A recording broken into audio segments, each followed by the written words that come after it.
A Ofélia Bravin, de Bauru, pergunta para a Margarida. Margarida, para o PT ser mais atuante nas cidades, é preciso se voltar à esquerda. Uma federação com partidos de direita nas cidades fez o PT diminuir onde era para ser protagonista. Como a prefeita enxerga essa situação? 3 minutos, tá, Margarida? 3 para responder. Isso.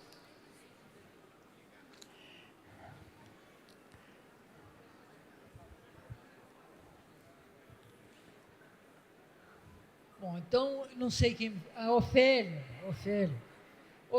minha amiga, a nossa federação me parece que não inclui partidos de direita, né? A nossa federação, é com o PCdoB e com o PV. Então, eu não acho que, nesse caso, talvez você queira dizer coligação. Coligações, eu acho que é preciso fazer, sim. Precisa fazer coligação, sem abrir mão, evidentemente, da nossa agenda, mas de tal modo que nós consigamos também disputar a maioria do eleitorado.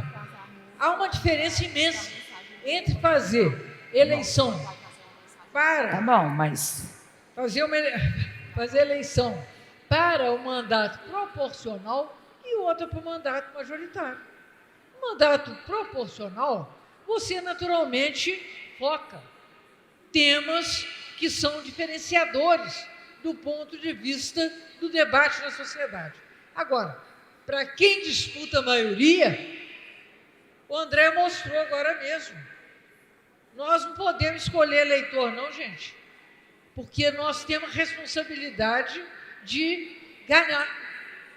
No caso de um partido como o nosso, eu acho que é uma tarefa histórica construir condições para que nós possamos cumprir o programa de profunda transformação social que vários aqui, mas a Tainá falou, criar um solo de esperanças e de referências transformadoras. Então, nesses termos, eu acho que a nossa fidelidade programática não deve, de nenhuma forma, reduzir a nossa capacidade prática de fazer política, romper a bolha e formar maiorias para que nós possamos governar. Então é isso. Nem precisei dos 6 minutos. Aqui estou. Vamos lá para a segunda pergunta da internet.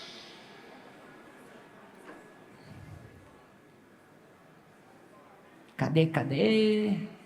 Aí, a Solange Machado, uma pergunta para a Sinhara Garcia. A Solange deve ser Guarulhos, São Paulo. Diante do sucateamento das políticas públicas voltadas à segurança alimentar em municípios sob gestão opositora ao governo federal e ao PT, como devemos proceder para contribuir para que a população tenha um mínimo de alimentação para sobreviver? Então, Solange, eu acho que nós já temos um programa social, que é o Bolsa Família, conhecido internacionalmente, que é maravilhoso e que já tem ajudado muito a resolver esse problema da fome, né? Então, talvez, se ele ainda não está suprindo, que ele seja melhorado, que ele seja trabalhado, mas é possível resolver essa questão. Muito obrigada, querida Sinhara. Vamos lá, próxima pergunta.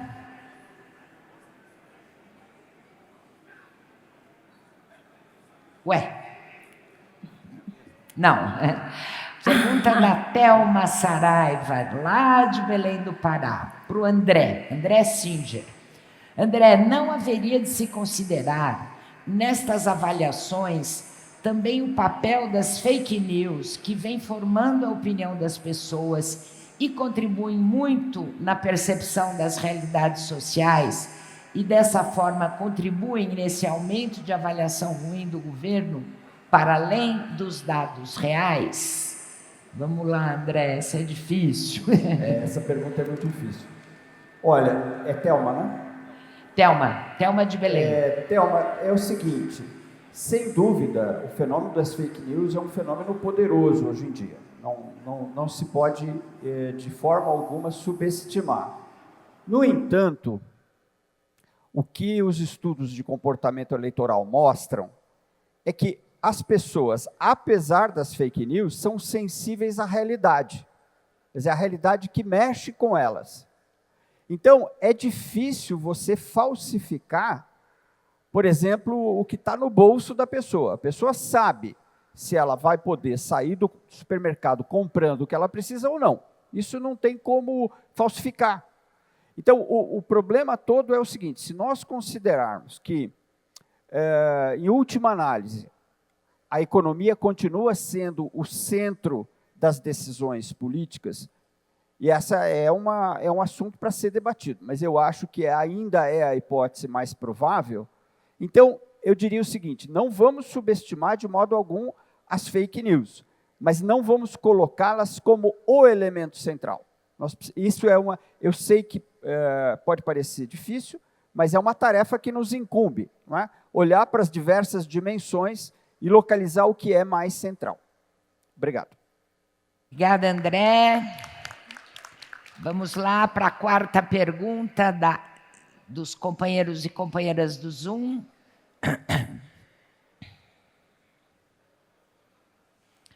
O Patrick Vieira, lá de Charqueadas, do Rio Grande do Sul. Ele faz a pergunta para a Tainá. Me chamo Patrick Vieira, tenho 32 anos e fui eleito vereador pelo PT de Charqueadas, no Rio Grande do Sul. Parabéns, Patrick. Minha pergunta é para a Tainá de Paula. Como reconstruir a esperança nos pequenos municípios? Que maravilha, Patrick. Saudar esse mandato aí que você ganhou. E falar que as cidades médias e pequenas são um desafio profundo. Não toquei na minha fala inicial, mas, sem dúvida alguma, o desafio do clima, o desafio da infraestrutura para as cidades menores, principalmente aquelas da região metropolitana, precisam ser tratadas com uma governança que não é apenas local, ela é regional e principalmente nacional. A gente precisa, na minha opinião, requentar o Estatuto da Metrópole, que a gente esqueceu, né? Eu acho que a gente tem que avançar principalmente no financiamento dessa metrópole e, inclusive, construindo um caminho de diálogo mais profundo, que não seja apenas na política, que seja no aspecto da governança entre municípios. Até porque o Rio não vê limite municipal, as ferrovias e as rodovias não veem limite municipal, e, portanto, uma conversa entre os municípios a gente precisa elaborar e o PT está devendo. Para além disso, eu acho que uma das maiores iniciativas que a gente conseguiu fundar para municípios das mais diversas dimensões, mas que funcionam muito para municípios pequenos, é o orçamento participativo.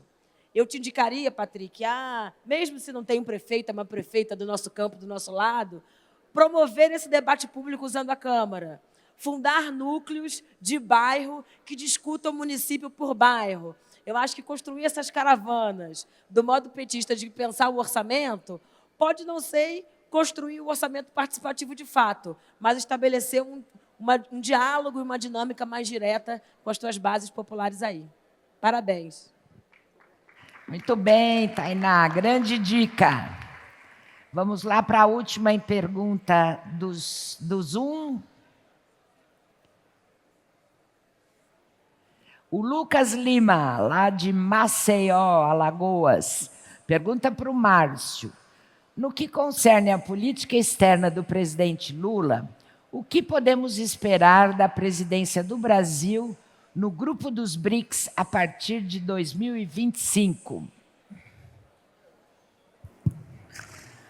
Muito obrigado. Você precisa de Lucas. 3h30, né? Pois é, eu estou rolado de alguém que trata com especialidade e eu sou apenas um curioso. Então, bom, o ano de 2025 ele tem 3 grandes eventos importantes pelos quais o Brasil tem um papel de protagonismo. Né? Tem, como foi lembrado aqui, a liderança do Brasil nos BRICS. Era para ter sido, na verdade, essa liderança exercida em 2024, e o Brasil transferiu para a Rússia a responsabilidade pela liderança dos BRICS em 2024, porque havia assumido a liderança do G20. Então, ficou para 2025. Todavia, o Brasil também exerce, nesse mesmo ano, a liderança no Mercosul e tem um papel estratégico na realização da COP. Foi decidido no âmbito do governo, especialmente pela Casa Civil e Ministério das Relações Exteriores, que o Brasil exercerá de forma mais efetiva a liderança dos BRICS até o mês de junho, porque a partir do segundo semestre a referência será o Mercosul e, sobretudo, a COP. Então, mais ou menos essas atribuições e, portanto, o Brasil terá, nesses primeiros 6 meses do ano, o protagonismo de liderar as atividades no âmbito dos BRICS, que é um BRICS ampliado, como sabemos, né? O que eu posso falar é que o BRICS, a reunião de cúpula dos presidentes efetivada em Kazan, colocou questões bem mais amplas do que se tinha até então, né? O IBGE, por exemplo, participou na semana seguinte da reunião dos chefes dos institutos de estatísticas dos BRICS, e lá, por exemplo, na nota que saiu de Kazan, colocava o tema das estatísticas, porque é importante também dizer que a metodologia, o modo de olhar a realidade, os conceitos, né, advém da Europa, de uma visão construída desde o século XIX e, sobretudo, no século XX, né? Foi falado aqui do tema do trabalho, muito bem falhado. O conceito que nós temos de trabalho é um conceito recente, praticamente dos últimos 100 anos. Se nós pensarmos as sociedades agrárias, não é? A ideia de trabalho não separava na sociedade agrária o trabalho de reprodução, o trabalho em casa, o trabalho de cuidados, do trabalho de produção, o trabalho feito fora de casa. Era uma coisa só, porque as pessoas moravam onde trabalhavam, não é? Na sociedade industrial se separou o trabalho valorizado da disputa sindical, da relação capital-trabalho, dos direitos, é basicamente concentrada nos trabalhadores fora de casa, nos locais determinados. Quem fica em casa não tem os direitos. Nós estamos vendo uma outra época, a digital, etc., que o trabalho também está sendo feito em casa. Então, tem agendas novas nesse sentido, e o BRICS certamente vai apresentar, neste ano, questões desta natureza, não é? O meu tempo acabou, tá certo? Eu vou ficar por aqui, mas eu penso certamente que, nesse ano de 2025, não é? Inclusive um ano complexo em termos das relações internacionais, do que vai acontecer nos Estados Unidos, etc., o BRICS tende a ter um papel muito mais efetivo e importante em relação a questões outras mais abrangentes, como a questão monetária, a questão do comércio, enfim, aspectos pelos quais é difícil de abordar em 3 minutos, mas entendo que é central, inclusive, uma posição muito firme do Partido dos Trabalhadores em relação a esse protagonismo do Brasil neste ano 2025, no que concerne aos BRICS. É isso aí. Obrigado. Obrigada, Márcio. Vamos botar chapa quente nesse negócio do PT para incidir sobre nossa presidência nos BRICS. Agora, para as perguntas sorteadas aqui do nosso pessoal aqui presente. Para a Margarida. Margarida, a pergunta é da Beth Trindade, ela é daqui de Brasília, do diretório do Gama, e é do setorial de assistência social do DF. A pergunta dela é assim: percebe-se uma minoria das mulheres na política partidária. Você, como prefeita eleita, como viabilizar as mulheres, como mobilizar as mulheres a terem coragem para buscar espaço político nas 3 instâncias de poder: municipal, estadual e federal? Quantas horas você quer para responder? 4? Viu, Beth? Essa daqui... Vou ser muito rápida, porque eu posso, em alguns casos, é fácil fazer um cheque na realidade. Estou vendo aqui a Letícia, que foi minha secretária de Segurança e hoje é vereadora eleita pela primeira vez em Juiz de Fora. Não está aqui, eu creio, porque não a vejo, a deputada federal Ana Pimentel, que se elegeu também com base lá na nossa cidade, sucedendo ao meu mandato, que eu deixei para ser prefeita de Juiz de Fora.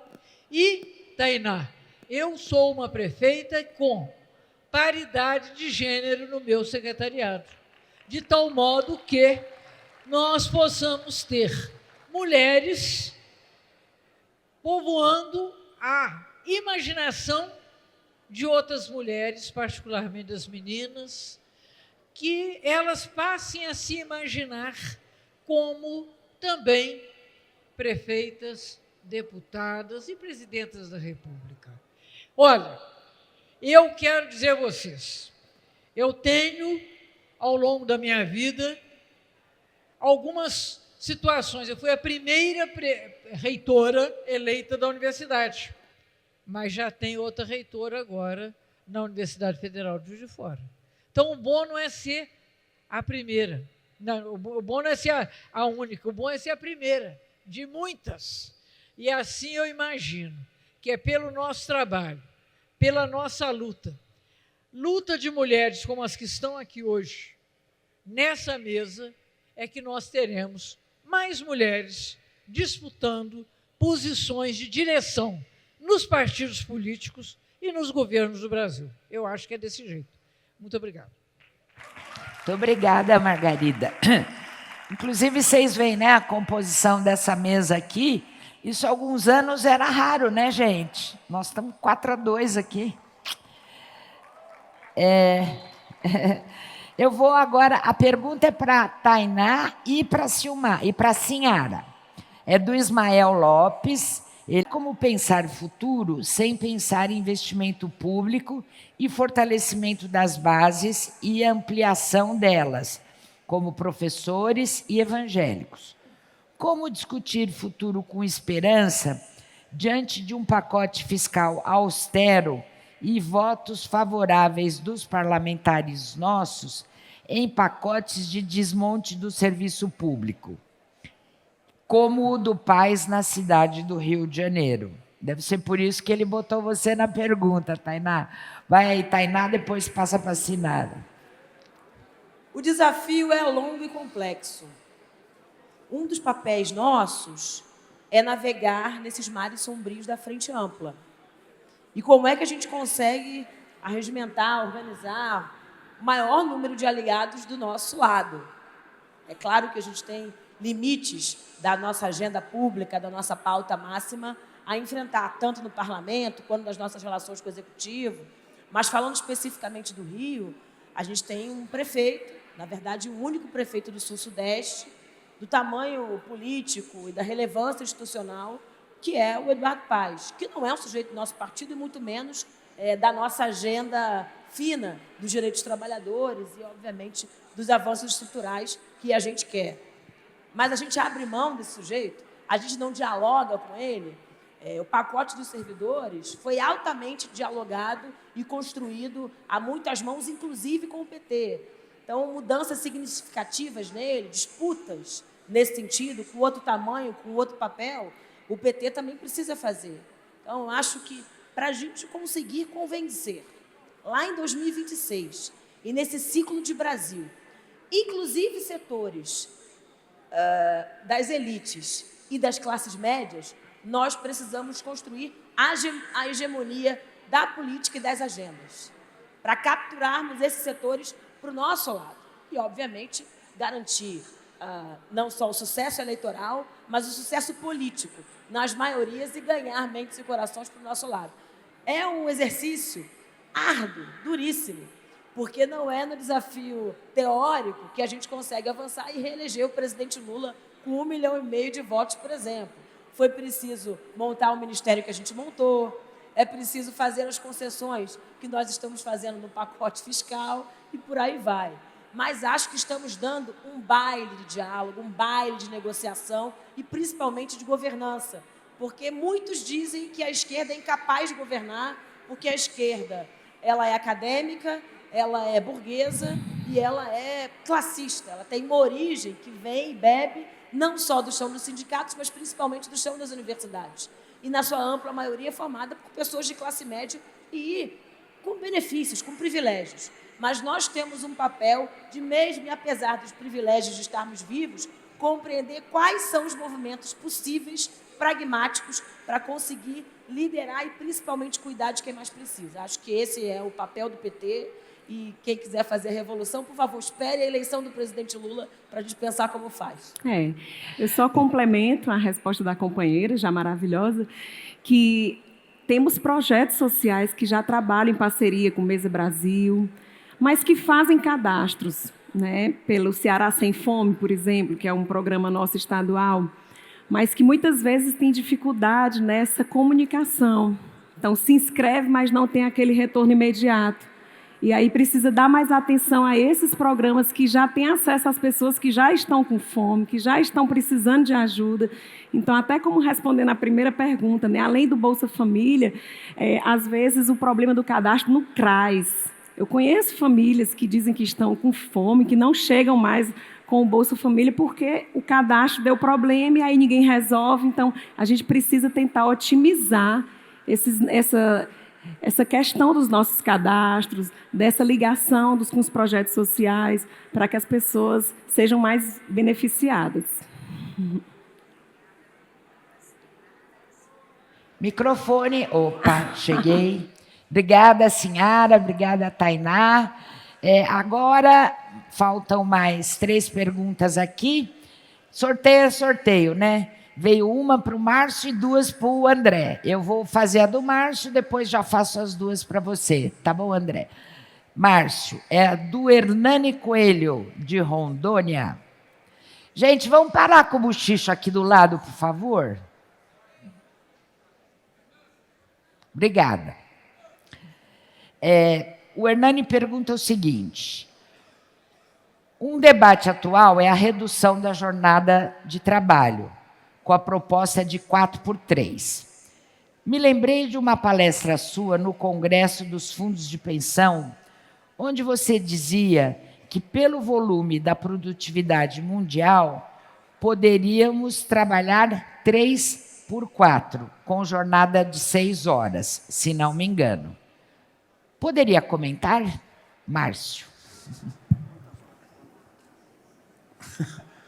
Hernani, muito obrigado pela questão, que é uma questão colocada para nós todos em relação ao tempo da jornada de trabalho.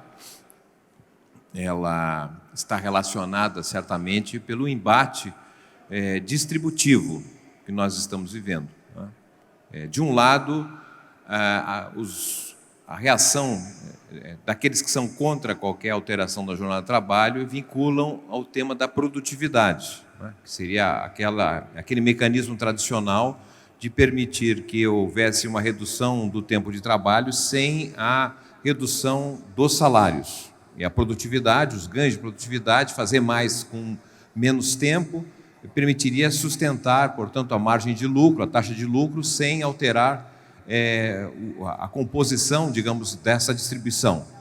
Ocorre que nós também precisamos considerar um outro elemento que está definido, que é a produtividade que resulta do trabalho não pago, não é? E, ao mesmo tempo, do trabalho que está sendo realizado fora do local de trabalho. Porque, no fundo, a produtividade ela é medida, em geral, por horas trabalhadas, não é? A partir do local específico.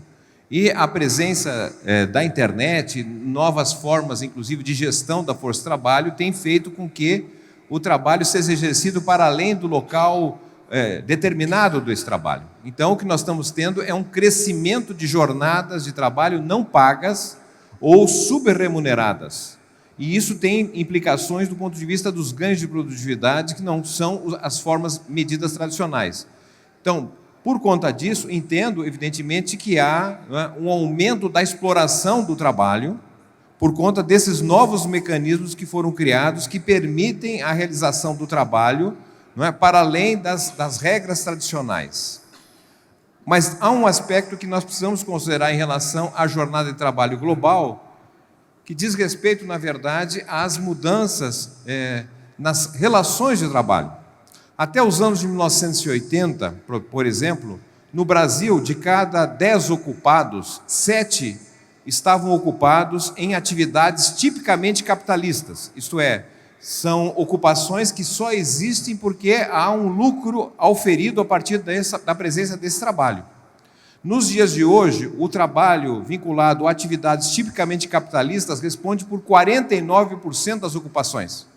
Ou seja, o capitalismo não domina mais a maior parte dos ocupados.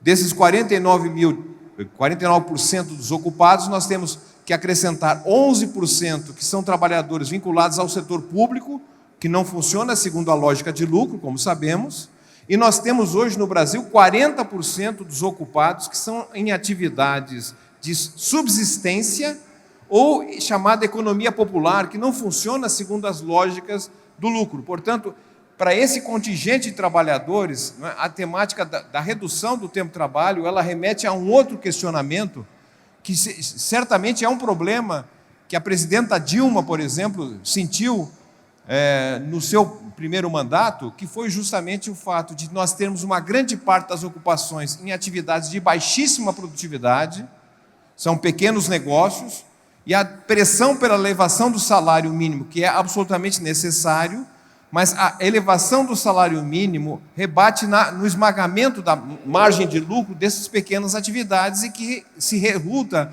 numa crítica à elevação do salário mínimo, quando nós sabemos que no Brasil, que tem gerado muito emprego, isso é absolutamente fundamental, mas 92% das ocupações atualmente geradas no Brasil são até um salário mínimo e meio. Então, a questão do investimento, da reindustrialização, do salto necessário para o Brasil expandir é fundamental para mudar essa composição do trabalho que nós temos hoje, em grande parte fora das atividades tipicamente capitalistas. É isso, obrigado. Muito obrigada, Márcio. Essa é uma boa pergunta também para a mesa da tarde, que é sobre o mundo do trabalho. Vamos lá, agora, André, 2 perguntas de uma vez só para você. Pergunta primeira, da Nayara, ela diz o seguinte: nós, mulheres que frequentamos o supermercado, não conseguimos ver a redução da inflação. Produtos que antes custavam 10, agora custam 15 ou 20 reais. Gasolina acima de 6 reais, gás de cozinha acima de 100. Como convencer alguém que recebe 1.600 de aposentadoria de que a economia melhorou? Uma pergunta de $1 milhão, da Nayara. E a segunda, da Luciana Castelo Branco. Você não acha que os resultados eleitorais no país é reflexo da nossa ausência nas bases? Precisamos reencantar os jovens e fazer o PT mais atrativo para a juventude. Mônica, você pode repetir só o comecinho da segunda pergunta, que eu perdi a frase. Você não acha que os resultados eleitorais no país são reflexo da nossa ausência nas bases? Tá. Bem, 2 perguntas difíceis. Nayara, eu acho que o que está acontecendo é uma coisa estranha, e, na verdade, eu até, hoje não vai ser possível, mas numa próxima oportunidade, vou ceder meu tempo para o Márcio, porque é um economista que tem que explicar o que está acontecendo, porque a inflação nos números agregados está sob controle, mas no supermercado não está. Quer dizer, eu não sei dar a resposta, porque nós, primeiro precisa de pesquisa para entender o que está acontecendo. Eu não entendo, eu vou ao supermercado também e noto a mesma coisa. Então, o que não adianta é brigar com a notícia. Quando eu terminei dizendo que nós precisamos ficar atentos para a percepção que as pessoas têm da realidade, o meu tempo já está esgotado, não, né? O que eu deixei de falar porque eu não tinha tempo, que são urgentes medidas de defesa enérgica da economia popular. Não há como escapar disso. Tem que haver medidas enérgicas de defesa da economia popular, mesmo que eu não consiga explicar o que o Márcio vai explicar no próximo debate, que eu vou ceder meu tempo para ele. E eu vou esquecer o tempo aqui. Brincadeira. Luciana, olha, se os resultados das eleições municipais não refletem a nossa ausência na base, dito dessa maneira, eu não sei responder, porque é muito, muito amplo. Mas eu gostaria de dizer o seguinte: eu acho que alguém falou aqui, eu acho que é a Margarida, eu concordo com ela, os resultados não foram catastróficos, mas há vários sinais que é melhor a gente olhar. E um dos sinais, que se não me engano a Luciana mencionou, está ligado à juventude. Houve um deslocamento de setores da juventude, evidentemente não toda a juventude, para a direita e mais especificamente para a extrema-direita. Outro dia, num debate, me chamaram a atenção a quantidade de vereadores mais votados em várias cidades que são jovens, muitos jovens de extrema-direita. As pesquisas, eu não trouxe pesquisa mais porque ia ficar insuportável, estão mostrando claramente que há uma associação entre jovens e extrema-direita. Agora, atenção, gente, isso não quer dizer que são todos. Há uma juventude de esquerda. Há lideranças de esquerda jovens no PT, em outros partidos também. Mas é um sinal, alguma coisa está acontecendo que só ficou claro nesta eleição, é um sinal amarelo aceso que nós temos que prestar atenção. É isso. Querido André, você quer comentar em 1 minuto o assunto da inflação? Tá, inflação. Qual a explicação de que o índice de inflação está baixo e a pessoa no supermercado não sente dessa forma? 1 minuto aí, Márcio. De $1 milhão essa pergunta. Não, 60 segundos não dá, mas é importante entender o conceito de inflação. Conceito de inflação e custo de vida. Certo? Inflação é uma medida da velocidade de aumento do custo de vida. Então, nós vínhamos de um passado anterior em que a velocidade, o aumento do custo de vida era bem alto e ele baixou. Tá certo? Estava mais de 6, 7%, caiu para 3, 4%. Então, a velocidade do aumento do quanto custa viver, tá certo? Desacelerou, mas o custo de vida continua crescendo, tá certo? E ele está num patamar alto, porque ele sofreu um processo de aceleração. Então, inflação não é o custo de vida, inflação é a medida entre um período e outro. Qual é a velocidade da elevação do custo de vida? O custo de vida é uma cesta que compõe várias despesas da vida. Alimentação, saúde. O IBGE faz o levantamento da inflação, ele colhe preços, não é? Em 9 regiões metropolitanas do Brasil e 6 capitais. São mais de 400 mil preços, tá certo? Então, são preços que vão do feijão, do arroz, passagem de ônibus, passagem aérea, é uma composição de vários preços e produtos. Ocorre que cada um desses preços, né, desses produtos e serviços tem uma velocidade distinta. E o que está acontecendo no período mais recente é que, na verdade, preços, digamos assim, de produtos de maior renda têm subido muito menos do que preços de produtos vinculados a menor renda. Então, os exemplos que dão é o feijão, o arroz, a carne, de fato subiram mais rapidamente do que outros. Outros produtos até decresceram de preço. Então, a média, inflação é uma média. É como se a gente tivesse alguém que põe a cabeça no forno a gás ligado e os pés no congelador. Estamos trabalhando com extremos, mas a média, tá certo, é uma taxa relativamente baixa. Não sei se ajudou ou piorou, tá certo? Mônica, me dá meio segundo? Meio segundo, André. Para ele, você deu $1 milhão na resposta. Não tive nenhuma resposta de $1 milhão. Meio segundo para agradecer ao Márcio. Eu acho que ele matou a charada, né? Está claro, os preços de quem tem mais renda não estão crescendo tanto quanto os que têm os preços das pessoas que têm menor renda. E eu queria acrescentar o gás de cozinha. Então, eu repito, medidas urgentes de defesa da economia popular são necessárias. Muito obrigada, André, Márcio.